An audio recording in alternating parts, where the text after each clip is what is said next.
Gusto ba naming mga babae na kinakalikot o kinakamayan tilapia? Kung gusto mo malaman, panoorin mo tong video na ito. Pero bago yan, kung hindi pa ako subscribers, click mo na po muna yan. Maraming salamat po. God bless po sa inyo lahat. So sa tanong nyo na kung gusto nga ba namin mga babae na kinakalikot o kinakamayan tilapia, ang sagot po dyan ay syempre, no? So yun po yung mga bagay na wag ninyong wawalain pagdating po sa jarjera, no? Napaka-importante po na marunong kayo magkalikot, magkamay, no? Hindi lang po yung puro sandata ninyo yung panlalaban ninyo. Kailangan marunong din po kayo magmekaniko, no? Paminsan-minsan loads o kaya madalas gawin nyo po talaga magmekaniko, no? Depende po yan kung dry yung tilapia ng babae, no?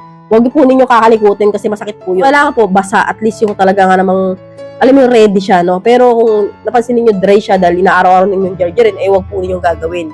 Kailangan po talaga namang basa yun para po hindi po masakit at talaga nga namang masihan si Inday. Bakit nga ba namin loads gustong-gusto na kinakalikot o kinakamayan? Siyempre po, no, dagdag L, no? Kapag po kinakamayan, eh, kadalasan loads, ang mga babae dyan talaga yung kiniti, no? Siyempre kapag kinakamay ninyo yan, no, talaga nga namang para kaming bulating nilagyan ng asin na hindi kami mapakali, no? Kaya po napaka-importante na hindi lang po kayo tuhog ng tuhog. Kailangan magkamay rin po kayo. So mas maganda pa rin po kasi loads sa lalaki yun, mahilig magmekaniko, magkalikot ng mga butas-butas. Kasi po, romantic po yung dating nun pagdating po sa babae. At talaga nga namang hinahanap-hanap po ng babae yun sa isang lalaki. Yung hindi po boring na lalaki, no? Kasi po pag ang lalaki po ay boring, yan po ay nagiging dahilan kung bakit din po ang babae ng nalalaki.